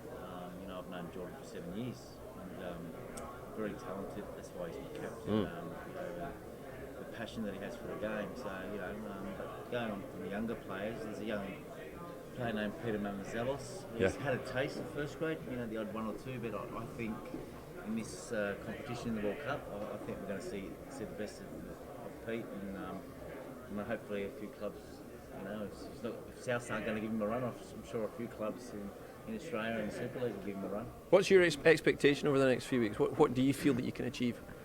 Yeah, look, it's certainly been a question that's gone through my mind a lot of our time, but for me, it's no expectations. You know, one of the Greek domestic boys summed it up perfectly. They said, we don't care if we play versus England or France or anyone. We just want to do our best. Yeah. So we'll do our best, and look, I don't feel like we're going to be surprised, and our goal is to ensure that others are. So really excited to bring that to life. That opening, you've played in Newcastle, of course. Sure. You know, when you were, it was the Gateshead Thunder, they're now the Newcastle Thunder. That opening game is going to be a real kick-off for the tournament. You're going to tune in and watch it, or are you going to be stuck in the middle of a training session at that point? No. I think we've actually got an event planned, and I'm a massive Newcastle United fan, so I watch the ground every second weekend, and it'll be amazing to see St James Park filled with rugby league fans on the biggest stage of all. Right, we've got a ball for you guys to sign, which is going to... Yeah, there it goes. Oh, yeah. Thank you, attractive helper. If you guys utilise the Sharpie, and I will throw the question out there to the audience. And it does relate to Greece's amazing journey to the Rugby League World Cup. Hashtag RLWC2021. The question is, who did Greece beat 82 points to 6 to qualify for this year's tournament? They both know. They're not going to give away the answer. Who did Greece beat to get to this Rugby League World Cup? Give us your answer. You could win the ball that has been signed by Jordan Meads and by Steve Georgalis. Gentlemen, the very best of luck to you. We'll see you over the course of the next couple of weeks. And enjoy. It's going to be fabulous, isn't it? Have a great time. Thanks. Pleasure. Cheers, Chris. Gents, brilliant. Thank you very much indeed. There you go. Greece, of course, in the same group as England. They play at Sheffield United. England and Greece. They play at Bramall Lane in the third match of the group. Of course, France and Samoa in that group as well. Can the Greeks spring a shock? Wouldn't that be an amazing story? Not long to go now until the end of this Twitter takeover. We've still got more teams to come after this.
Yeah, welcome back to the official Rugby League World Cup Twitter feed here. We've been speaking to the coaches and captains at the launch event in Manchester. Remember, there is a big prize for anyone who gets involved today that will be picked at random. 2 tickets for the opening game, England versus Samoa, this Saturday. You can win those 2 tickets if you get involved. That is a major, major prize. Category A tickets for England versus Samoa at that opening game. A couple more quizzes for you to get involved with. We have been giving away balls which have been signed by the various captains and coaches. Of course, we have got the women's and wheelchair competitions to come later in the tournament, and there will be a Brazil ball and a Canada ball, a Spain ball and a USA ball, all to be won as well. And there are questions for those. I'm going to give you a couple of those just now. The Brazil ball question is this: if you want to win a signed Brazil official World Cup ball, Brazil are in a group with England, Canada and Papua New Guinea in the women's tournament. But who do they play in their last group game at Headingley? Brazil are in a group with England, Canada and Papua New Guinea, but which team do they play in their last game at Headingley? Send us your answer via hashtag RLWC2021. Make sure you put the @ sign in there as well. You could win the Brazil ball. The Canada ball, if you would like to win the Canada ball, the question is: Canada are in a group with England, Brazil and Papua New Guinea, but who do they play in their final game? Canada are in a group, of course, same group, but who do they play in their final game? So that is the question for the Canada and Brazil balls if you want to win them. Hashtag RLWC2021. We have got some more guests on the horizon, and they're just behind shot. This is the problem with live television. Yeah, in you come. You're live. Hello, Rhys. Rhys Martin, nice to see you. You're well. I'm fine. I'm cooking with gas here. I'm very, very good. And we've got Stanley. Stanley's coming in. In you come, Stanley. Stanley, the head coach. Stanley Tippin. Gentlemen, absolute pleasure. How's your a million interviews been? There's been a few. It's been a busy 2 hours or so that we've been going. Hey. You all right? You've got enough voice left to have a chat with us here? Yeah, hopefully this is the last one. Well, we'll try not to keep you too long. How's the preparations been so far? All boys in camp now, you ready to go? Yeah, good. We got here on Friday and settled in well. Very good. Rhys, come on. There's people like making hand gestures behind the camera. You're so popular right here. Who kissed you in the head? Was it Jason? See, Jason Tamalolo's been causing all sorts of trouble in this. He nearly knocked the set over, and he nearly ran off with the Tonga ball. Honest to goodness. Oh, he's back. We've got a Tonga gate crash. Hey, you better kiss me in 2 weeks' time. Oh dear. After we beat you. Ah, well, that was I was going to ask you that. You've got these guys in the group. How do you stop this man? How do you stop Jason? What do you do? Just get Rhys onto him. Just get Rhys is going to go right. Okay, yeah. He's a man. He's going to be a marked man. Yeah. Come next week. Yeah. I hear he's suspended. Thank God. Well, indeed. So there may be an opportunity there. But when you look at this group, it's a tasty group, isn't it? With Wales and the Cook Islands in it. You'll fancy your chances though. Yeah, we fancy our chances into getting past this group stage and hopefully, hitting the finals, like quarterfinals and semi-finals. So I think we can progress through. You've obviously reached the quarterfinals before. How much of a challenge is it to take that extra step, and what would it mean if you could? Going past the quarterfinals would mean a lot to us. We reached the quarterfinals in 2017, so we'll want to go 2 steps further and get to the final. Hopefully. If we get to a semi-final, he'll have a crown on his head and PNG will be the king. Oh. So if we can do that, that'd be beautiful because PNG will be going off. Oh, I mean, it would be. The country will stop. There'll be no productivity for weeks, presumably, for the next few weeks. We were just talking about it earlier. If we went into that country holding the World Cup trophy, I don't know what would happen. We'd have to. It'd be mental. Well, we got a question there from Faye on Instagram. She goes, I mean, how much does she ask the support that you get back home? How much does that mean to you guys? 10,000 miles away here. We had it last night. We actually sat around and we all spoke about where we're from and who we represent and what you're doing it for. And to hear all the boys speak about that, what they dedicate their whole life to, especially in PNG. To wear a Kumul's jumper is, their father's father. Everyone wanted to do that, and to be able to do that for their family, it's the proudest moment for them. Must make you really emotional when you walk out, when you think about that kind of stuff. Yeah, it does. I get goosebumps every time I get to walk out in the Kumul's jersey. Like, just thinking about it, it's crazy. You've been at Old Trafford recently, of course, with the Rhinos, and it didn't go that well for you, of course. But I mean, you were on the score sheet. You got the try. You kicked the goals. So you know what it's like to go to Old Trafford and play there. Have you ever dreamt that you could possibly walk out there in a World Cup final? No, I haven't. But we can do it. I know we can do it.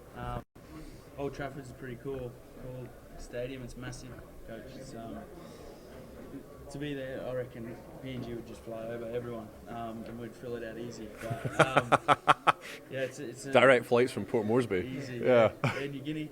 Shout out Air New Guinea. Let's go. Business class on the way home.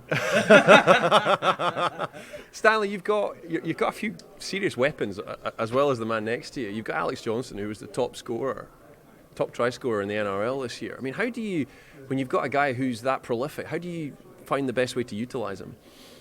Look, Alex and obviously Justin Olam, Xavier, we're just really lucky that they're back playing for the Pools. We probably haven't been this lucky for a long time, so and it's beneficial to the younger boys too that are just having and learning from Alex and Justin and Reece. It's just we've got a really good side to really do something in this tournament. Do you try and not look too far beyond the Tonga game, because that's obviously such a massive challenge for you next week? But how do you prepare the squad to kind of deal with the journey of 3 games in the group and then possibly beyond that? Yeah, I think playing Tonga will test us, but it'll probably give us a good gauge on where we are. So it'll be good for us to do well against Tonga, and then hopefully do well with the other 2 games as well. And then just probably take it one game at a time, I guess. Yeah. That's the old cliche, isn't it? Yeah, and the women's team obviously are really up and coming as well, and they've got England as well. So it's not just going to be you guys who are going to be the centre of attention back home. The women's team as well. They've come on leaps and bounds, haven't they? Yeah, they have. The women's they did really well. I think they beat England in PNG. Was that 2019? 2019, same as us. Yeah. So the girls they've got a great team. A lot of few players now playing in that NRLW. A lot of players coming through other avenues there too. So I think that the women's team is very strong again for this World Cup, and hopefully they do really well. We'll be supporting them 100% and getting behind them, and it'll be nice to get to a game and show our faces and support them if we can. But I know they'll do really well and represent the country really well. Well, the women's team are the focus of the question. If you want to win the Papua New Guinea sign ball, which is going to be winging its way in about 3 seconds, there it goes. Oh my gosh, dearie me, that's a terrible pass.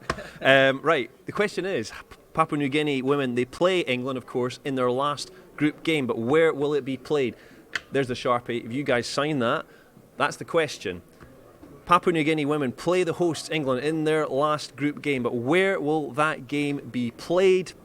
Hashtag RLWC2021.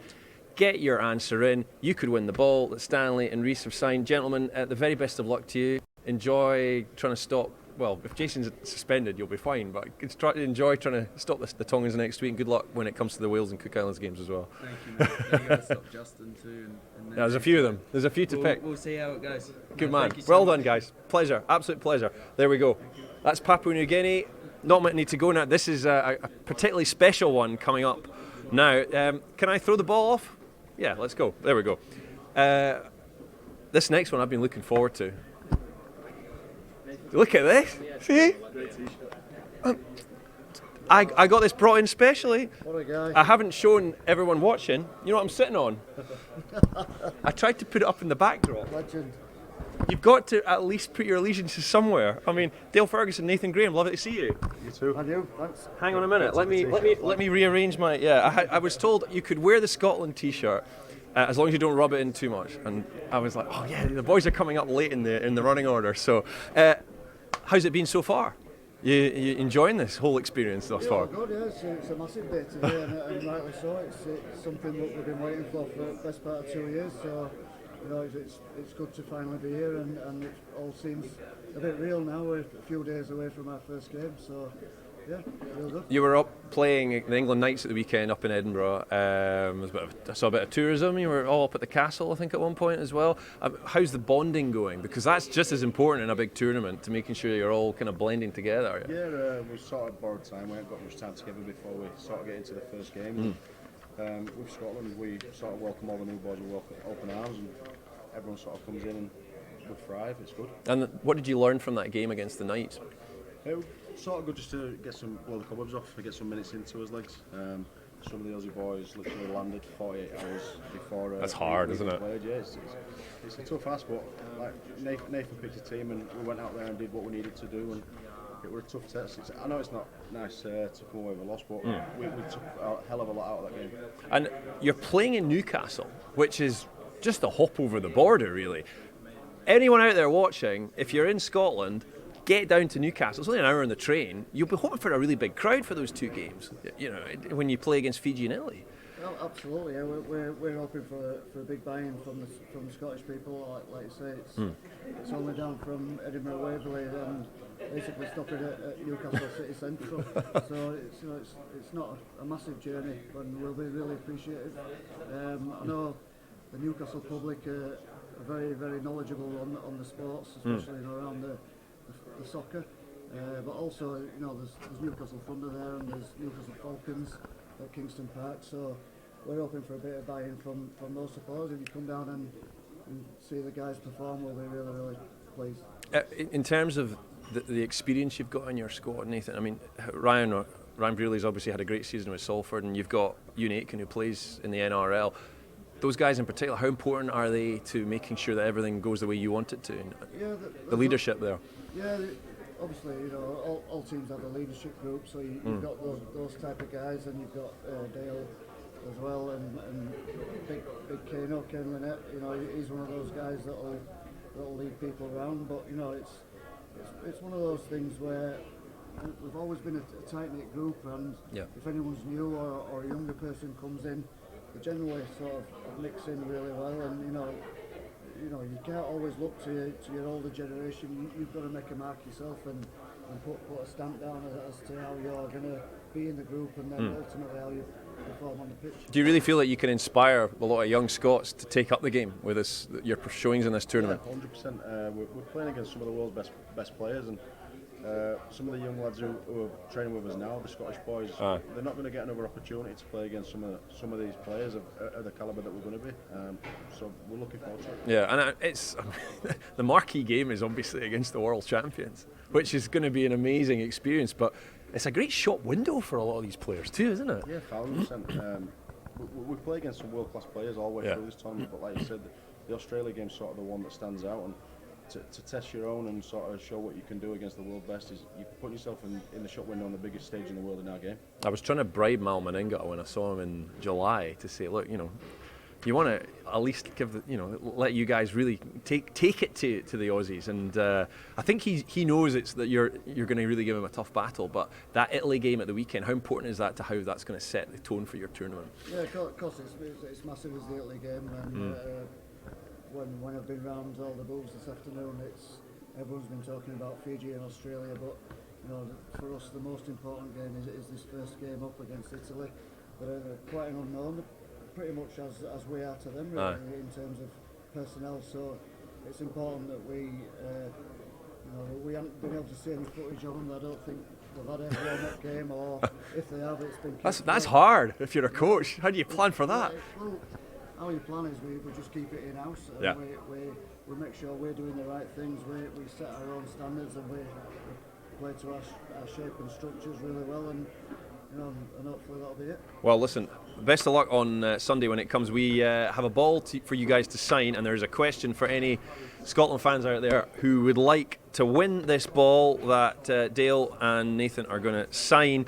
The question is this: Scotland's wheelchair team are grouped with France, Wales and the United States, but where are Scotland in the official wheelchair world rankings? Scotland's wheelchair team are in the same group as France, Wales and the USA, but where are they ranked in the world? Hashtag RLWC2021, and you can win the ball that Dale and Nathan have signed. Pleasure.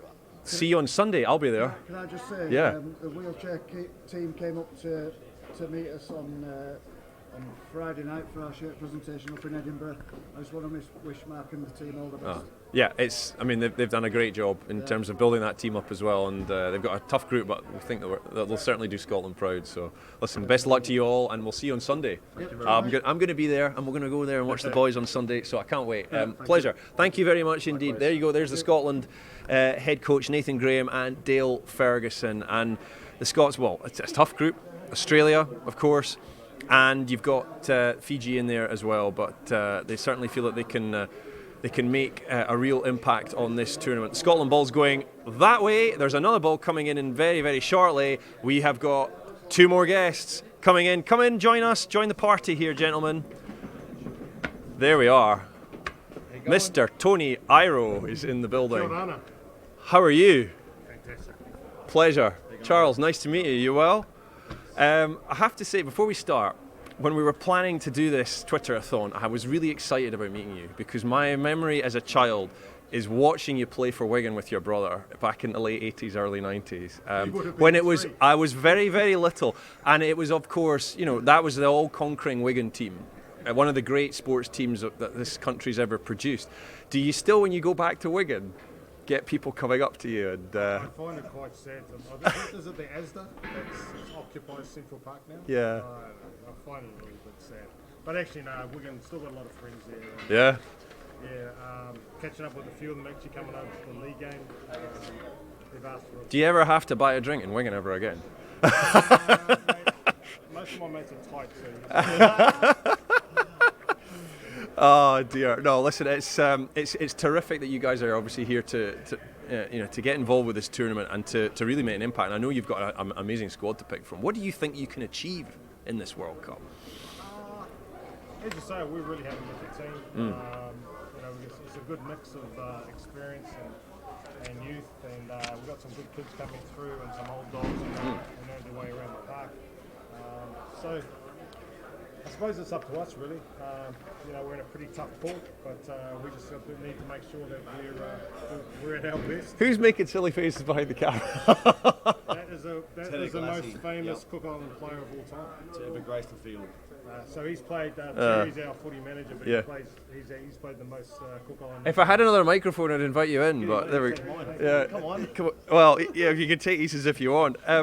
When you look at this group you've got Tonga, who some people think can win this tournament. You've got Wales, who have a big home support, and you've got PNG. It's not easy, is it? Yeah, I think it's safe to say we've got probably the hardest pool, but we're very confident with our squad. Tony's assembled a great squad. We're a very tight bunch, and we're just looking forward to going out there and competing with everyone. And you are, as you said, a tight bunch. I mean, you've got your cousins in the squad, for example. So it's a very, you all know each other inside out. It's one of those whereby that helps you, I guess, isn't it? Yeah, no, 100%. I think we're all cousins, aren't we? All Islanders cousins, somehow. Yeah, just about. Just about. We're all yeah. family. So we all look the same. But you're right. We've got a couple of runners, a couple of masters, a couple of rennies. So and obviously my nephew KL plays as well. So it's a family affair. And you mentioned KL. I mean, he's obviously still building his career, if you like. What do you think he can achieve if he has a great tournament? I thought he obviously made his NRL debut this year, late in the piece, but I think he's. I'll be honest, I don't think he's as fast as his dad, but I think he's. Is he as fast as you? He's not as fast. Well, say it. He's faster than me. No, he's a good kid, and he's worked really hard. So I know Kevin's really proud of him. Yeah. But, I'm hoping he'll have a big tournament because he's going to be playing an important position for us. When was the last time you and Kevin had a race? Mate, I haven't been able to run since I was 28, so it's been a while. Kevin doesn't. Family bragging rights, of course. Kevin doesn't look any different than he did when he was playing. Yeah. He bought us here. I think it cost him. I know he's Listen, it's absolutely it's terrific to finally meet you and chat to you. When you look at the opening game, is that going to be pivotal to your chances, do you think, in terms of what happens in that opening game? Yeah, absolutely. We're putting all our focus into Wales. It's a pretty long prep. We've got 10 or 11 days till we get there. So we're taking it step by step. It's making sure every day counts, and we'll be ready. And it's, we talked about Tonga, and a lot of the guys who could have been at one point picked for Australia have gone to play for Tonga over the last 5-6 years. And you've reaped the benefits as well. The Fijian and Samoan teams have reaped the benefits too. That awareness of heritage in rugby league now, it's so vibrant, and it really has enhanced the sport, hasn't it? It's been incredible. Yeah, well, I was here in 2013 with the World Cup, and it feels a lot different, especially with the quality of players around the team. So, I think we're probably a cycle behind, to be honest. Yeah. We've got a lot of NRL boys playing that could make themselves available in the future, and we've got a lot of kids coming through the state competition. So hopefully we can get there in 25 as well, and we'll have a really impressive team. Right, well, we have a ball for you to sign, which is incoming. Oh dear, there's been a few of them hitting the chest. There you go. So if you guys can sign that with a Sharpie, don't let it go, and you can win the Cook Islands ball. Please get involved. Hashtag RLWC2021. The question is this: the Cook Islands women's team, of course, they're here as well. They play all their group games in one venue. Where is it? Where are the Cook Island women's teams playing their group games in this year's World Cup? Get your answer in now. You could win the ball. There you go. Brad's holding it up. Tony signed it. Oh man, I want that ball. Tell you what. What's the answer? I'm not going to tell you the answer, guys. Have a great tournament. We'll see you during the tournament. Again, absolute pleasure. Thank you very much indeed. That's my fanboy moment for the day. There we go. Tony Iro, Wigan legend, and of course Kevin, I think, is here too, his brother as well, another Wigan legend too. We have the final team to join us. Last but not least, Mr. Ashton Golding, who earlier on said, I can talk for hours. I can, just give me a story. You need the mic. Oh, well, that there we go, that would help. Now we can hear you. How's it been with all the media rounds? You tired out? You got any good chat for us? No, do you know what? You've got me at a great time. I've been sat at my home for about 5 minutes there, not talking. So right. So now we've got you. Now we've got you. First game against Ireland. What's it going to be like? I think it's going to be an entertaining game. I think, with regards to the way we play, it's going to be quite unorthodox, and you're not going to be able to predict how we're going to play. And same with Ireland, to be fair, it just depends who's played on the field. Do you need some set structure though? Do you need a little bit just to keep you all right? You do, but with structure becomes confusion then makes errors and things like that. Sometimes you just need to be going, look, you're good enough, you won't be here if you want. Go and enjoy yourself, go play with some freedom. Within that, there's a few parameters that you just can't go beyond. We don't want you kicking ball out on full, that'd be obviously, that'd be quite obvious to tell you, but things like that, so we've got a group of lads that are just willing to do anything for each other, and when you've got a group of people like that, it's hard to break down. And there is a bit of a sizable Jamaican community in Leeds, and an Irish community as well. We expect that game to be pretty close to a sellout. It's going to be bouncing. How are you going to really react off that, do you think? Yeah, listen, I'm from Leeds, so I understand the kind of community that we've got there. It's a rugby league mad town. Yeah. The West Indian community there is massive, and also the Irish community. So if we can hone in them two new communities coming in and watching this game and getting that atmosphere of the carnival spirit there and the Reggae Warriors playing, and, the Irish Wolfhounds going for it, then who knows what the atmosphere could be like. The Jamaican Rugby League team are the country's highest ranked men's sports team. Now, obviously, Jamaica is so famous for its athletics, of course, and the football team have reached the World Cup a couple of times. But do you think that you can really make a massive impact back on the island if you do, with the performances that you're going to produce in the next few weeks? Do you think that it could be a game changer for the sport? Yeah, I just think you've got to kind of think about the story. For me, it's all about the journey. If you have a good journey, it kind of contextualises the end goal. So, for me, this is the end goal. It's part of the journey, and from where we've come from, just short 5 years ago, where I'd turn up to the airport and I'd be getting my kit out the back of the car and jumping on a plane I paid for it. And that kind of, dedication to be playing for Jamaica, to put a team in the position to get to here today. Well, when you put it like that, it becomes such a storyline that if we was to go and compete, and if we was to go and show face, then who knows? Maybe people will start to really understand the sacrifice the team has made. And I believe that the country are behind us 100%. You know, everyone loves a story and everyone loves an underdog story. And you know, we're under no illusion. We're probably an underdog. You know, there's a couple of nations in like us. We're probably feeling the same, but we're growing the game. You know, there's domestic league in Jamaica and it's playing every week. And for me, that's a win right there, because when you think of rugby league, you think of Australia and England and a little bit in France and New Zealand, and you don't think of Jamaica. Now we want to change that perception and say we've got a rugby league team and we've got a domestic league in Jamaica, and we're proud of that. We're really proud of the work that's gone in. Romeo and people like that who have just put work in to finally get the reward to come to a World Cup. Now for me, you know, I play professionally, so this isn't the end for me. This is just the beginning where we start prepping, and we're prepping them out. We're playing Ireland, who's playing. What are they like? What do they do? And all right, how do we beat them? That's my mindset. How do you beat these teams? And it won't change when we get against New Zealand or Lebanon. One man who has helped along the way, Jason Robinson, of course. How big an influence has he been on you in particular? Oh, massive. You know, he's really stepped up and showed people, and I think having him present as well. You know, a lot of people, you'd say, oh, Jamaica's got a rugby league team. They go, that cool run-ins. And it becomes quite a gimmicky, jokey thing, which is nice. You know, it's people are still talking about it, so any media, any publicity is good publicity, but having Jason Robinson behind you just kind of gives you that kind of serious effect. Oh, yeah, Jamaica rugby league team. You know, Jason Robinson's with us. Jason Robinson. Yeah. Oh, wow. Well, he's seen something that we haven't seen, and he has. And he sees the work that goes into it, so it's massively important having Jason. Just the influence he's got on the boys, you know, the legend that he is, and what he's done in the game, to be able to kind of filter that down into the players.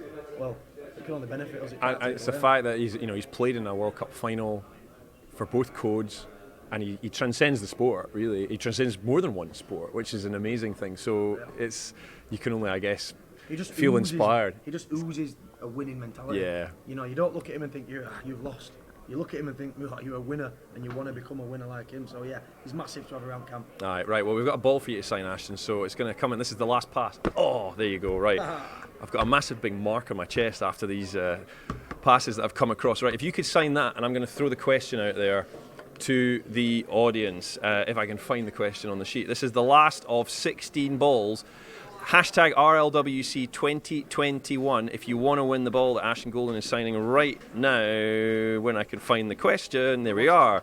And it's not a Jason Robinson question. Might have mentioned it earlier on. If you aren't listening, you have to go and find out. The question is this: who do Jamaica play in their first game at Rugby League World Cup 2021? The game is on Sunday. Who are they playing in the first game at Rugby League World Cup 2021? Hashtag RLWC2021. Get your answer and you can win the ball. It's been a pleasure. Good luck. Enjoy.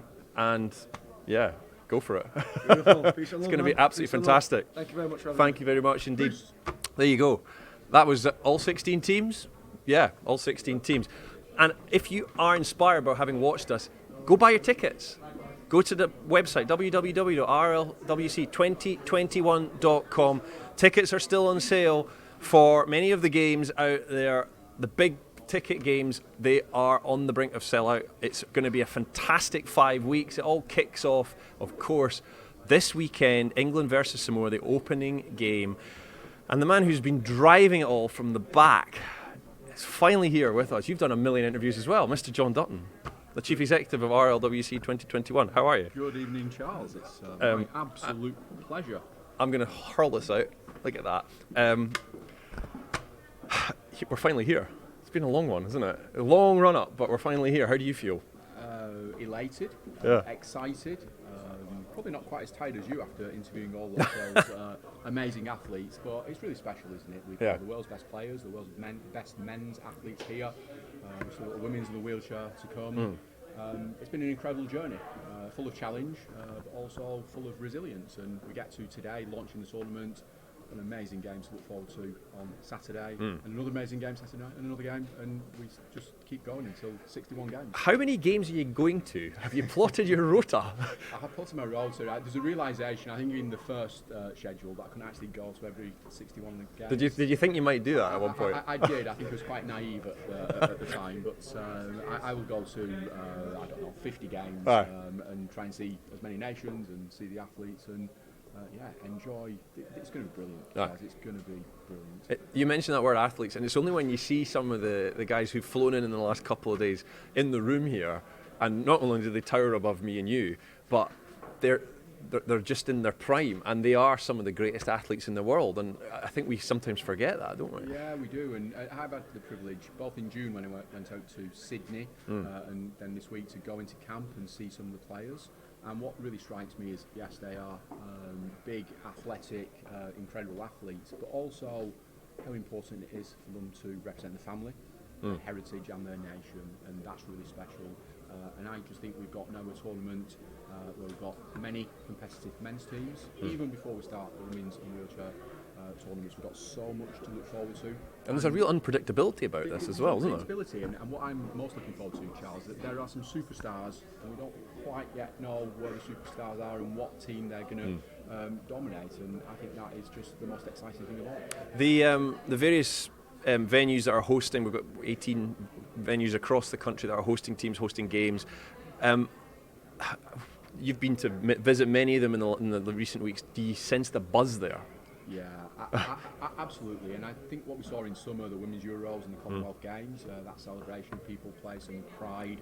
I live in Leigh, and I know that Leigh staged the Women's Euros, and now the lamppost banners are up, the roundabout's been decorated. It's all purple now, isn't it? It's all purple, and just that great sense of excitement to welcome incredible athletes. So we know the host towns and cities who've been on a heck of a journey with us as well, that they will roll out the red carpet and they will look after and welcome people, and it's going to be great. Yeah, well, you mentioned that opening game this Saturday, of course, England against Samoa, and you can win 2 tickets to that game. Make sure you get involved. Send in your tweets, hashtag. You can send in your answers to the various balls that we have been getting rid of over the course of the last hour or so. There are also USA, Brazil, Canada and Spain balls to give away. Of course, we haven't met those teams yet because the women's and wheelchair teams, many of them are still to land here in England, and of course those competitions will kick off in a couple of weeks' time.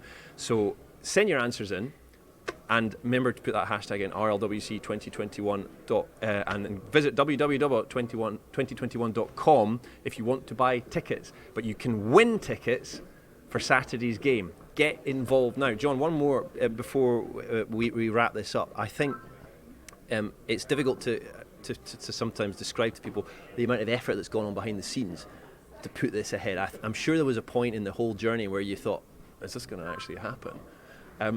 How much credit do you put to all the not just all the teams around there are coming to this tournament, all the people who are just doing all the infrastructure to make sure this goes ahead? Look, it's been really hard.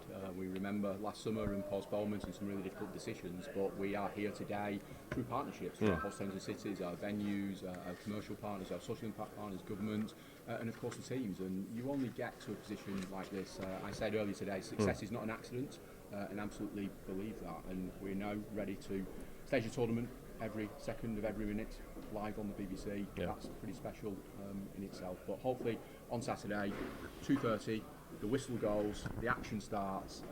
You can sit back and relax. We're quite relaxing, Charles, but we're going to enjoy the game. And we look after the teams, and we want it to be. We want it to be a life experience. We want people to come and enjoy being in the UK. Many people haven't travelled before. I think the stat on the Kangaroos is only Daly Sherry Evans that has toured with the Kangaroos, and that's just incredible. So it's special. There isn't enough international rugby league, I don't think, and perhaps this is the moment when the conversation gets just a bit louder and a bit greater. Well, do you think that it will, off the back of this tournament? Do you think that can actually be a movement shaker in the game itself? It's complicated, and the players aren't centrally contracted. But most importantly, what we are seeing is the players want to represent the family, want to represent the nation, want to represent the heritage like never before, and that's why I think this is a really special moment in time. Brilliant. Thank you for joining us. Enjoy the game when it comes on Saturday, and hope all the prep goes well between now and then. There you go, John Dutton, the Chief Executive of Rugby League World Cup 2021. And that just about wraps us up. A couple of things to mention before we go. I mentioned the fact that we have a couple of other balls, as well as the ones that were signed by the nations, to give away. The Brazil ball and the Canada ball. We've mentioned that, the quiz question. Here's the quiz question for the Spain ball. The Spanish wheelchair team are in a group with Australia, Ireland, and who else? Who are the Spanish wheelchair team in a group with? Australia, Ireland, and who else? Send us that answer with the hashtag RLWC2021. And if you want to win the USA ball, plenty of American rugby league fans out there, of course. This is the question if you want to win that one. This will be signed as well. Who do the USA wheelchair play in their first game of Rugby League World Cup 2021? Who do the USA wheelchair team play in the first game of Rugby League World Cup 2021? Send us your answer in to all those giveaways, and remember, if you get involved, you are in with a chance to win 2 tickets this Saturday, England against Samoa. It's going to be an amazing kickoff of the tournament. The event has happened today. All the players are done. Interviews are done. My voice is done. And now we wait. Now we wait to see what unveils in the tournament. Thank you for watching on this live Twitter stream, and enjoy the tournament when it comes.